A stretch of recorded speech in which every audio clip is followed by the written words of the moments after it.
Que la infertilidad de origen masculino cada vez Sí. es más frecuente. Hoy ya se puede decir hasta 50-50. Si yo me quiero poner tronadísimo y me empiezo a meter ciclos de esteroides, ¿sí me puede volver infértil los esteroides? ¿Sí o no? Completamente.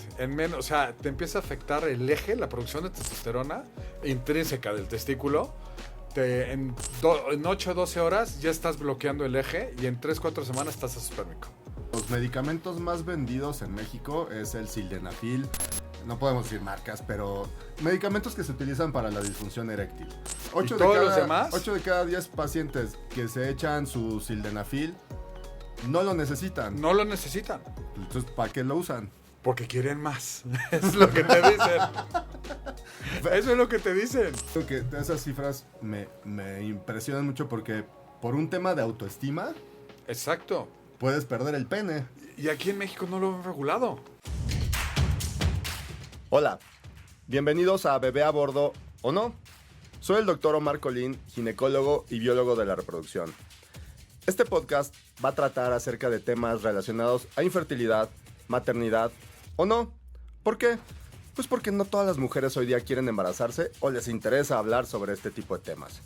Así que, sin más preámbulos, ¡vámonos! Este podcast es solo para fines educativos. No olvides que cada caso es diferente y siempre es importante consultar a tu médico. ¿Qué onda? ¿Cómo están? Pues ya estamos otra vez aquí dándoles lata en el segundo, tercero, no sé qué episodio, pero de la temporada 2, eso sí los puedo decir. Y para este episodio invité a un amigo muy famoso, muy famoso. Es rockero, es personaje de otro podcast ahí medio desconocido que se llama La Corneta. Pero además de todo eso, es urólogo. Y entonces lo quise invitar y aquí está mi querido amigo Luis Pedro Felipe Tadeo III Rodríguez. Está bien, así está bien, como me quieras decir. Muchas No, gracias, pues sí Omar. tienes como 3 nombres, ¿no? Pedro Armando Tadeo. Ah, pero, ahí está. Rodríguez Suárez, Rodríguez pero son Suárez. mis 3 nombres. Bueno, pues ahí está.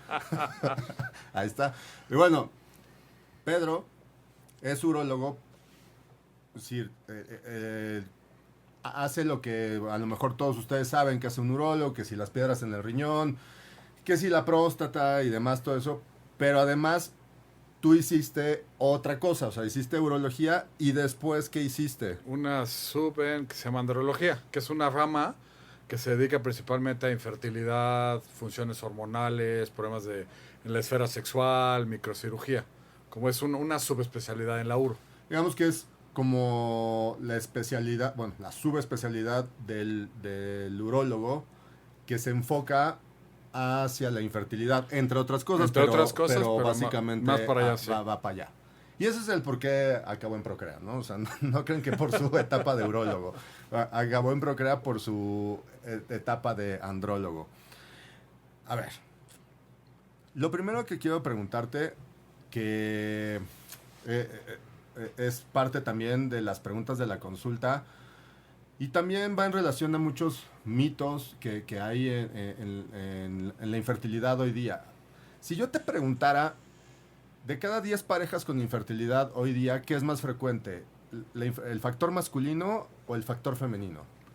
Más frecuente, yo creo que sigue siendo el factor femenino, pero sí hay un 30-40% de las parejas que pueden traer ya un factor masculino. O sea, que ya hay un problema en él, ¿no? O sea, sí puedes decir, o sí se podría decir en las estadísticas que tienen ustedes, que el factor masculino, vamos, que la infertilidad de origen masculino cada vez Sí. es más frecuente. Hoy ya se puede decir hasta 50-50. Hay unos que dicen 30-40, pero más o menos es la mitad. Que ya es, o sea, el factor puede ser de él, ¿no? O sea, un factor masculino.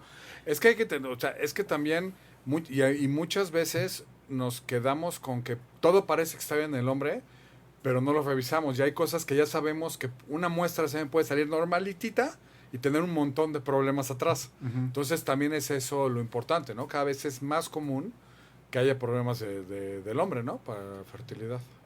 ¿Y tú por qué crees? O bueno, más allá de creer, o sea, ¿saben o se le atribuye algo en particular que las muestras de semen de hoy día sean muy malas en relación a hace 40 años? Montón de cosas se han estudiado, desde la parte de la alimentación, la contaminación, la edad. Otra cosa que hay que ser bien interesante, cada vez los hombres somos más grandes cuando queremos ser papás. Y aunque tengamos esta idea de que somos fértiles toda la vida, sí, espermatozoides vamos a producir. Entonces, lo de Andrés García es una leyenda. El problema es la calidad. O sea, yo estoy de acuerdo que haya. Güey, No, y el papá de Julio Iglesias, ¿no? 70 años. Es que, güey, Ahí ya mucha son gente espermatosaurios. en la consulta te dicen, oye, pero es que mi abuelo tuvo hijos a los 50 años. Y mi respuesta muchas veces es, ¿estás seguro que es de tu abuelo? Sí. ¿No? O sea, ¿cómo? O sea, es que, a ver, no, está difícil. Es que es eso, o sea, tenemos esta idea, ¿no? O sea, la idea es, a comparación de la mujer se le acaban los óvulos y se acabaron. O sea, ya no hay vuelta de hoja. Pero el hombre sigue siendo produciendo espermatozoides. Pero los dos, la calidad va bajando a partir de cierta edad, la calidad va para abajo. Entonces, que sigas produciendo células no significa que esas células sean de la mejor calidad o viables para tener embarazos de manera espontánea. Claro. Oye, y o sea, en tu consulta, sí, obviamente cuando llegan a tu consulta, pues ya son pacientes que de alguna manera están filtrados porque ya sabemos que tienen un factor masculino. O sea, que hay un tema con él, ¿no? Normalmente, o qué es lo más frecuente que ves en el sentido de si has logrado identificar causas frecuentes más allá de la edad, o sea, de una edad paterna avanzada, alguna otra cosa, no sé, obesidad, tipo de alimentación, diabetes, no sé, algo que digas, híjole, casi todos los pacientes que estoy viendo, la mayoría tienen tal tema. Principalmente metabólicos. Obesidad, resistencia a la insulina, diabetes, llegan un montón ahí. Digo, depende también mucho. Aparte que nosotros en Procrea vemos cierta población, por ejemplo, en perinatología es otra población. Hemos debutado pacientes diabéticos de que en su vida sabían y ves una hemoglobina glicosilada de 12, ¿no? Entonces, esas alteraciones metabólicas creo que es lo más común, dislipidemias, la obesidad. Después de ahí yo te puedo decir infecciones, que es otra de las causas más comunes, y luego ya viene todo el mal, lo hormonal, lo anatómico, pero principalmente creo que lo metabólico es lo que más está pegando ahorita. Ya. Oye, y hay otra enfermedad que es también muy común y los pacientes lo googlean y demás, el varicocele. ¿Es frecuente? ¿De verdad afecta? ¿No afecta? Varicocele son varices en los testículos, así como en las piernas, pero en los testículos. Y hay muchos pacientes que lo googlean y te dicen, es que seguro tengo varicocele. O sea, a ver, no digo que no lo tengan, pues, pero ¿afecta, no afecta? Ese creo de los temas más controversiales de lo que hacemos. O sea, tu primera pregunta, ¿es común? 1 de cada 4 hombres puede tener varices. O sea, estás hablando de 25% de la población mundial. Un montón. Y los que tienen infertilidad, 1 de cada 2. Entonces, o sea, de cada 2 hombres con factor masculino, 1 va a tener varicocele. Así están las estadísticas. Ahora, ¿es el varicocele la causa de la infertilidad? Esa es la pregunta interesante. Porque no todos los pacientes, o sea, que tienen varicocele tienen infertilidad. Y no todos los pacientes que tienen problemas de infertilidad es el varicocele el causante. Hay otras muchísimas causas. Hay pacientes que pueden tener alteraciones metabólicas, hormonales, genéticas, y aparte tienen un varicocele, ¿no? Okay. Entonces, ahí lo que hay que ver bien es, y digo, lo que más hemos platicado y discutimos es que se llegan con el urologo general y no importa la situación, los operan, ¿no? Y entonces te los ponen peor a veces. Entonces, saber bien a qué paciente tú le vas a poder dar un beneficio que tenga varicocele. Claro. Que realmente tú digas, si es el varicocele el que le está dando el daño, pues hay que operarlo, ¿no? Y no operar por operar, porque muchos pacientes, a mí me han llegado pacientes que han operado de varicoceles y cuando yo los estudio, azospérmicos, ¿no? Y cuando los estudio nos enteramos que tienen alteraciones genéticas y en su vida van a poder tener espermatozoides. O sea, el problema no era el varicocele. Con o sin varicocele nunca hubieran producido nunca un hubieran esperma. podido lograr un embarazo. Ya. ¿No? Pero tenían un varicocele, hay que operarlo. Entonces, ahí es bien controversial. Pero tu pregunta es súper común. No todos dan fertilidad, o sea, infertilidad. Y los que tienen infertilidad no siempre es el varicocele y no todos se operan. O sea, hay que seleccionar muy bien al paciente que vas a meter a varicocelectomía. Oye, otro que a lo mejor es leyenda urbana o no, pero si yo me quiero poner tronadísimo y me empiezo a meter ciclos de esteroides, ¿sí me puede volver infértil los esteroides? ¿Sí o no? Completamente. O sea, te empieza a afectar el eje, la producción de testosterona intrínseca del testículo. En 8 o 12 horas ya estás bloqueando el eje y en 3 4 semanas estás azospérmico.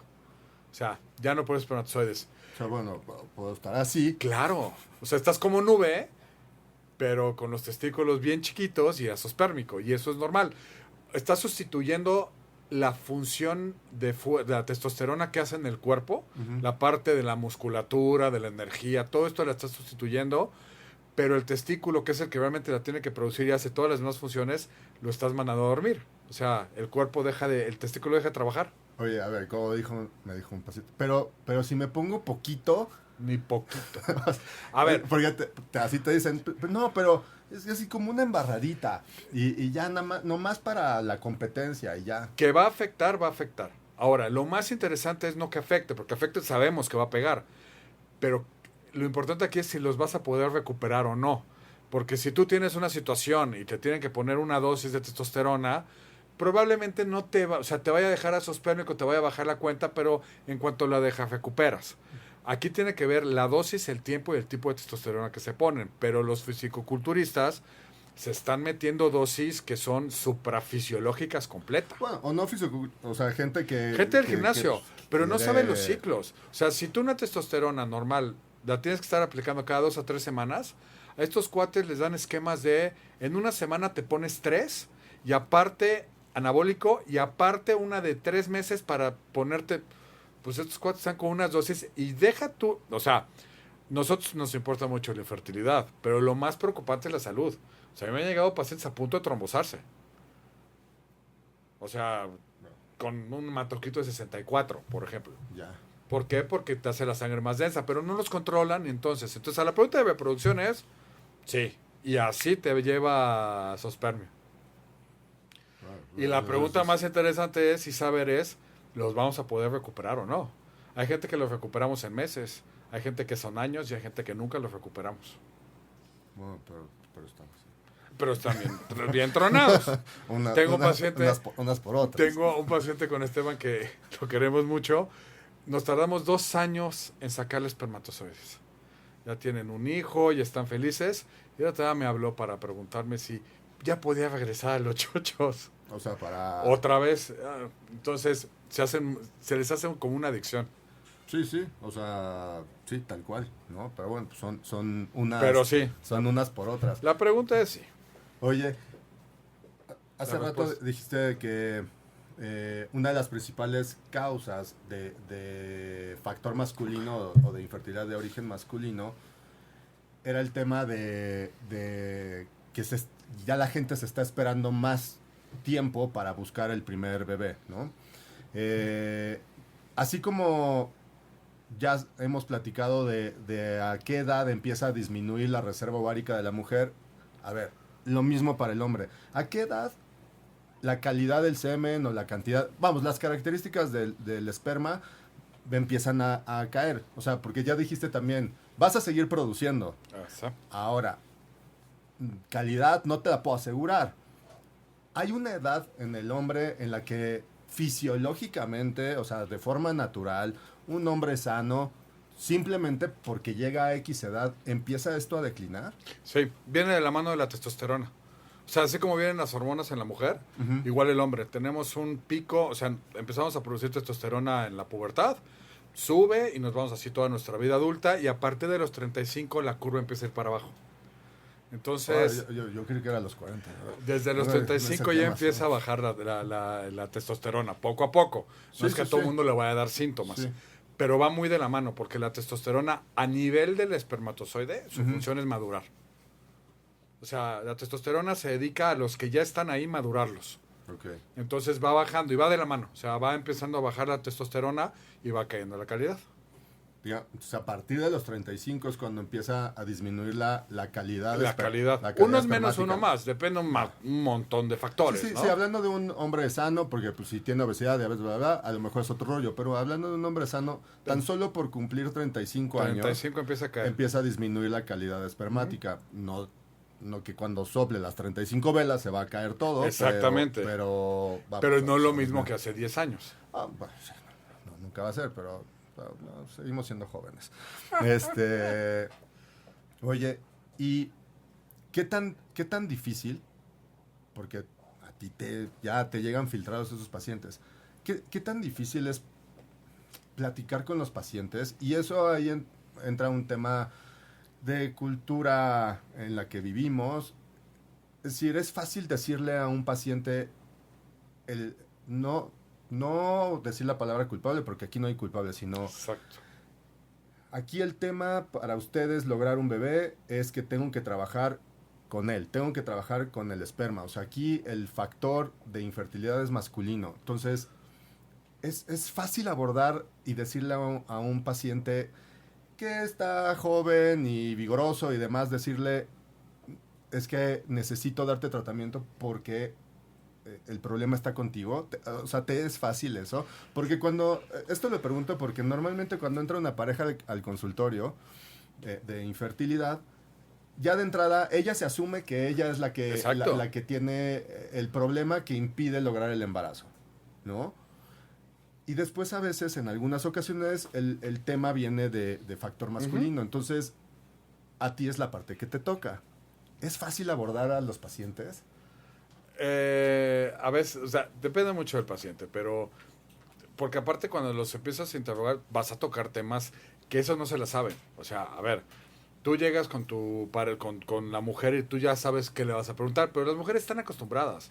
Llevan yéndose a revisar desde los 18 o 20 años. Nosotros los hombres nunca nos revisamos. Entonces cuando llegan Muy mal. Pues sí, yo sé.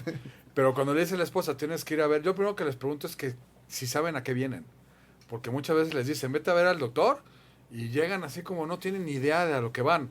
Y entonces te empieza a tocar temas que son pues un poquito más delicados, ¿no? Desde la vida sexual, caracteres sexuales, tipo de relaciones, si ha tenido hijos, si no ha tenido hijos, si ha tenido otras parejas, que como que lo medio lo saca de onda, ¿no? De que por qué estamos hablando de eso, de toda la función eréctil y todo esto. Sí. Y luego los tienes que revisar y entonces nunca los han revisado y todos te dicen así de, es que la primera vez, pues sí. Entonces, todo esto a veces a unos les cuesta trabajo, a otros no tanto, pero tienes que hacerlo, o sea, muy light y saber de en qué momento entrar y cómo irselos preguntando, ¿no? Porque si no agarras confianza con el paciente, o sea, si el paciente no te toma confianza, no te va a decir la verdad de todas las cosas. Y decirles yo siempre les digo la verdad, o sea, muchas veces no es un problema tan grave, ¿no? O sea, decirle, tienes tanta posibilidad, hacemos esto, no es que estés tan mal, o sea, tienes algunas actitudes que hay que trabajar, pero igual tu esposa está tomando multivitamínicos y vamos a mejorar la calidad, ¿no? Oye, ¿y buscas que la consulta con él sea sin la esposa? O, es decir, porque puede, a ver, la neta, puede haber cosas que estando la esposa, él no te va a responder, güey. ¿Qué es lo que yo hago? A mí me gusta que esté la esposa. Te voy a también decir por qué. Como te digo, no saben ni a lo que van. O sea, la que tiene el plan reproductivo, la que tú le explicaste es la esposa. Luego se me paran los pacientes y le digo, ¿cuál es el plan que tienen con Omar, por ejemplo? ¿De qué? ¿Van a hacer inseminación? ¿Van a hacer in vitro? ¿Van a hacer...? Ay, no sé. O sea, no tienen ni idea los hombres. Entonces, siempre me gusta que esté la esposa porque es la que ya sabes, te saca el libro completo de llevo tantos FIFI, tantas inseminaciones, y fueron tantos óvulos, y fueron tanto. O sea, me gusta que esté ahí por toda esta información. Trato de no preguntarles nada que los pueda comprometer en frente de ella. Eso lo trato de hacer en el exploratorio. Muchas veces ya cuando tengo un momento... O sea, tampoco me gusta decirle a la señora, sálgase, porque sabe de lo que... O sea, como que lo que voy a empezar a preguntar. Va a sospechar. Exactamente. No, cuando los paso a revisar ahí es cuando yo ya hago preguntas un poquito más específicas, ¿no? Y en la exploración es donde te encuentras cosas porque no te los dicen. Y te voy a contar un caso específico. Un paciente que tuvimos, Esteban y yo, venían de Chicago, venían a un in vitro, le habían hecho a él una biopsia en Aguascalientes, no sé dónde. Venían con nosotros, lo interrogo, todo bien, diabético, ¿verdad? Controlado, lo paso al explorador y se mete la esposa, ¿no? Entonces siempre me preguntan, eso está para que quede. O sea, me preguntan, ¿puedo entrar? Por mí no hay ningún problema, a mí me encantan, si quieren entren. Pero si el paciente dice que no, pues no puede entrar la esposa, ya la bronca es de ellos. Okay. Yo estoy abierto. Lo empiezo a revisar y me encuentro una estructura ahí en el escroto rara, como una piedra dura. La empiezo a manipular y yo no sé qué es, un tumor. Y me decía ella, oye, pero es un tumor, no sé qué. Y de repente empiezo a ver que el paciente empieza a tener una erección, pero entonces me empiezo a encontrar unos tubos, pero entonces me empiezo a revisar y cuando le voy a preguntar se voltea y me hace así de, quédese callado. El paciente trae una prótesis de pene y no se lo había dicho a su esposa. Dale. O sea, imagínate la que información. Entonces, lo que hice fue, sale la esposa, en lo que se está cambiando, lo agarro y le digo, ahora, o sea, esto no me lo puedes decir. No, es que no sabe mi esposa y no quiero que sepa. Dije, Paréntesis, y ahí tú, por tema profesional, tú no puedes decirle a la esposa, o sea, tu secreto profesional es para es mi con paciente. él. Entonces, si el paciente te dice, no le digas a mi esposa... No le puedo decir nada. Es un relajo. Entonces, lo agarré un momentito, ya le pregunté cuánto tiempo tenía con la prótesis, bla, bla, bla, bla, bla. Y ya. Y entonces les digo, pues su plan es este y no se les puede volver a hacer una biopsia y no sé qué. Y empieza la esposa, ¿por qué no le puede volver a hacer una biopsia? Y yo, porque no es las mejores Porque condiciones, no ¿no? No quiero. Casi, ¿no?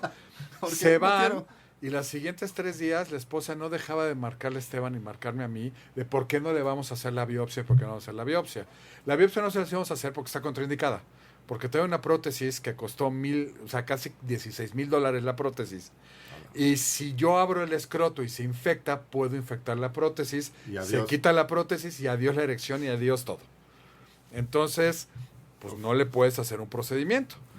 Y a los 3 días fue así de, ya, le hablamos a Esteban y yo le dijimos, mira, cuate, no vamos a seguir trabajando con ustedes si tú no agarras a tu esposa y le cuentas la verdad.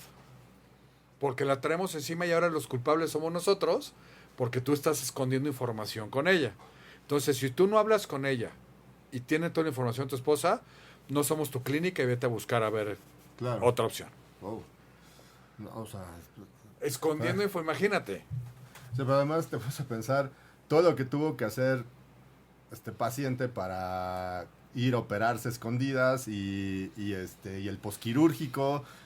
O sea, a la madre, o sea, güey, pero bueno, sí, no es algo que te puedas esperar en una consulta. Entonces, ahí es donde tienes que tener mucho cuidado con el paciente, y no puedes decir nada. Me ha tocado en perinato a mí, que han llegado mujeres, así, oiga, es que le toca consulta a mi esposo, pero está en el trabajo, ¿me la da a mí? No, pues no se le puede dar a ella porque es secreto médico, güey. Si yo le doy información a ella, tú no sabes qué también se lleven.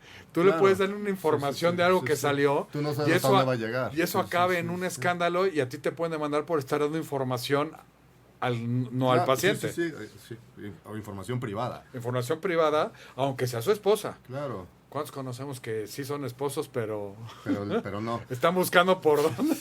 Oye, voy a salir un poquito de tema de infertilidad, pero fue en relación a algo que mencionaste. Yo sé por gente de la industria farmacéutica que de los medicamentos más vendidos en México es el sildenafil. No podemos decir marcas, pero medicamentos que se utilizan para la disfunción eréctil. Sildenafil. Se llaman inhibidores de las 5-fosfodiesterasa. Así se llama. Así, elegantemente. Que es el sildenafil, taldanafil y... Sildenafil, tadalafil y vardenafil. Es lo que tenemos. A mí esa información me sigue impresionando el hecho de que sea uno de los medicamentos que más se vende en México. Uh-huh. Y si no me creen, vayan a cualquier farmacia y hasta los tienen en promoción.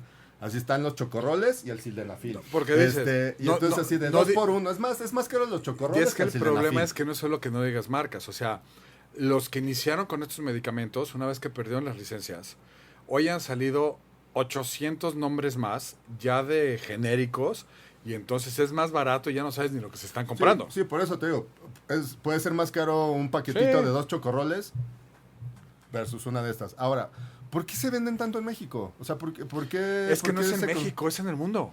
Hay una estadística, los gringos saben que el 80% de los que usan estos medicamentos es recreativo. Hay un 20% que tiene una indicación médica. O sea, ¿Y todos los demás? 8 de cada 10 pacientes que se echan su sildenafil no lo necesitan. No lo necesitan. Entonces, ¿para qué lo usan? Porque quieren más. Es lo que te dicen. Eso es lo que te dicen. Ok, está bien, cada quien.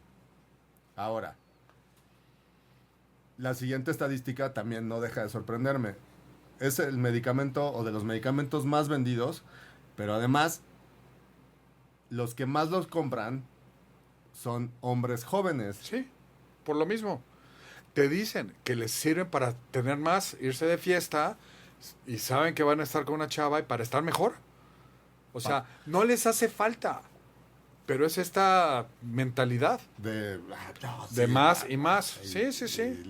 Y jóvenes. Te voy a acabar. Sí, claro. Oye, pero bueno, no deja de ser un fármaco. Exacto. ¿Qué le puede pasar? O sea, a ver, un chavo, 25 años, sano, bla, bla, y se va de fin de semana y dice, güey, vas a ver. Y se toma 4 tabletas o lo que sea. Porque además, la dosis que se van a meter es la que dice Google o la que asumen que es la correcta. Porque no es un medicamento que estén recibiendo por una indicación médica. Entonces, ¿qué les puede pasar, güey? No, y aparte mucho de estas dosis vienen estudiadas en pacientes que sí las necesitaban, que sí Claro, tenían problemas, sí. hipogonadia, o sea, muchos otros factores que sí lo requerían. Estos son sanos completamente. Sí. Hay dos lados de los efectos adversos de estos medicamentos. El primero es el sistémico, que esa es la famosa esta idea de que se pueden infartar y todo, porque de que no tomes los pacientes que están con un problema cardíaco y no te tomes la nitroglicerina porque te puedes infartar. Uh-huh. El medicamento lo que va a hacer es vasodilatar todo el cuerpo. Entonces, pues entre más dosis, más vasodilatas. Y si tienes algún factor de riesgo, tomas algún otro medicamento que te abra los vasos, sí te puedes infartar. Sí puedes tener un problema cardíaco, ¿no? Uh-huh. Porque entre los efectos secundarios que tienes, y todos se quejan, es dolor de cabeza, uh-huh, constipación nasal, se ponen rojos y pueden sentir hasta palpitaciones. Y eso es porque hay una vasodilatación completa. Uh-huh. Pero eso es sistémico. Hay una cosa que es todavía más preocupante, que ya son los efectos directamente a nivel de los cuerpos cavernosos. Hay una cosa, y la causa más común en Estados Unidos de priapismo. Priapismo es una erección dolorosa no controlada que dura más de 2 a 4 horas. ¿Ok? La principal causa es el uso de estos medicamentos en pacientes jóvenes que no lo saben, y eso puede acabar en una tragedia, ¿eh? Se han acabado pacientes con falectomías. O sea, les quitan el pene. O sea, que se tiene que quitar el pene, ¿por qué? Porque hay o sea, está la erección, la sangre no sale, el tejido no se nutre y se necrosa y se muere. Entonces, eso es algo bien importante que se le tiene que hacer a los pacientes jóvenes. Porque aparte, son los jóvenes, o sea, tú le das a un paciente adulto una dosis del sildenafil 50. Ya si está muy fregado, diabético, todo, le subes hasta 100. Uh-huh. Pero imagínate esa dosis de 100 que le estás dando a un paciente de 70 años, diabético, hipertenso, con factores de riesgo, la misma dosis se la estás dando a un paciente de 25 años joven. Imagínate el efecto. Que no lo necesita. Que no lo necesita. O sea, el riesgo de que tenga estas complicaciones es mayor. Ok. O sea, no es un juego. No, a ver, por eso te digo que esas cifras me impresionan mucho porque por un tema de autoestima... Exacto. Puedes perder el pene. Y aquí en México no lo han regulado. No, a ver, por eso no hay les control. decía ahorita, tú puedes entrar a cualquier farmacia a la que tú me digas si están los chocorroles y el sildenafil. Exacto. Entonces los cigarros, las cervezas y el sildenafil al lado, así sí. Los tienen ya. Y los condones, de verdad. O sea, ya las tienen al lado de todo lo parte de preservativos y todo. Es muy fácil encontrarlo. Digo, no sé si en estas tiendas de conveniencia, que empieza con no, uh-huh, no sé si ahí los vendan, que es ya lo que faltaría, pero pues al final en cualquier farmacia y no es medicamento controlado, o sea, puede ir cualquier persona de cualquier edad y es como te digo, los originales sí eran más caros. O sea, tomar eso cuando nada más habían las marcas originales, la verdad no era nada barato. O sea, una cajita de 4 tabletas eran 1,200 pesos. Hoy en día te consigues la cajita de 4 tabletas por 120 pesos, ¿no? Otro nombre comercial, lo que tú me digas. Pero sigue siendo sildenafil o sigue siendo tadalafil. Entonces, con toda esta salida de todos los medicamentos de patente, o sea, ya que no son de patente, híjole, se ha hecho muchísimo más fácil el acceso para chavos también. Porque tú a los 24 años irte a gastar 1,200 pesos en unas pastillas, no creo que lo fueras a hacer. Mira, ni lo tenía. ¿Era eso o la botella? Ni tenía dinero y había que canalizar los recursos de Exacto. mejor manera. Porque la beca del internado no daba para todo. Exacto. No, pues no Y funcionaba no lo así. necesitabas. No, por eso me sorprende mucho que la estadística diga que los que normalmente compran esos medicamentos es gente joven. Te digo, los gringos, 80% es recreativo. O sea, cañón, como un tema de autoestima puede joderte, ¿no? Pero bueno. Oye, hablando de autoestima, otra pregunta. Si un hombre se hace la vasectomía, ¿pierde la erección? ¿Le pasa algo? O sea, si... A ver, sonará... Te va a sonar absurda la pregunta. No. No, pero sí hay muchos pacientes que preguntan, o sea, no sé, ya tuvieron les atendí el segundo parto, ¿no? Y es de, no, yo creo que él se va a hacer, porque normalmente toma la decisión ella. Él se va a hacer la vasectomía, el otro está callado. Y entonces ya luego en corto te preguntan, oye, pero, ¿qué va a pasar? O sea, ¿voy a poder hacer pipí, no? O sea, ¿qué me quitan? ¿No? Sí. A ver, fácil. La vasectomía es el rápido para explicar, ¿no? Es el método no anticonceptivo, este es de esterilización masculina, ¿no? Definitiva. Y es nada más cortar un tubito que se llama conducto deferente, que es por donde pasan los espermatozoides. No hacemos más, ¿ok? Pero, y la siguiente pregunta del paciente, pero entonces, ¿sí eyaculó? Claro, aquí es lo que yo siempre les digo, las famosas preguntas de Doctor Google, que me llegan con todas y todas las dudas. Número 1, me preguntan eso. Primero, que si van a tener problemas de erección. No hay nada que ver porque ni nos acercamos a ninguna vía de los cuerpos cavernosos ni nada. Luego me preguntan de la eyaculación. El eyaculado, los espermatozoides son solo del 11 al 5%. O sea, van a seguir eyaculando igualito, al menos que ellos tengan un microscopio al lado y estén midiendo su muestra de cuál es su volumen, se darán cuenta. Claro. Si no, ni se van a dar cuenta, siguen eyaculando igual. Orinan completamente normal, no te acercas hacia la parte de la uretra, que es por donde pasa la orina, y no se baja la testosterona. Okay. O sea, normalmente no pasa nada de esto. Y quinto punto, siempre siguen siendo fértiles. Ellos seguirán produciendo espermatozoides, porque es otra que me dicen, ya no voy a hacer espermatozoides. No, estoy parando el camino, tú lo seguirás haciendo. O sea, siguen fabricando, solo bloqueas el paso. Y la siguiente pregunta, que es muy común, ¿y qué pasa con todos esos espermatozoides que estoy haciendo? Ajá. Pues los espermatozoides tienen un ciclo de vida ya establecido, que después de ciertos días se mueren, se absorben y se acaba. Ya. Entonces, ya saben, no los va a dejar con disfunción eréctil, van a seguir eyaculando, pero lo que eyaculan no tiene espermas, los espermas ya se quedaron atrás y eventualmente morirán porque todas las células tienen su ciclo de vida y ellas también morirán. Mi querido Pedro Armando Tadeo III, muchas gracias por estar aquí.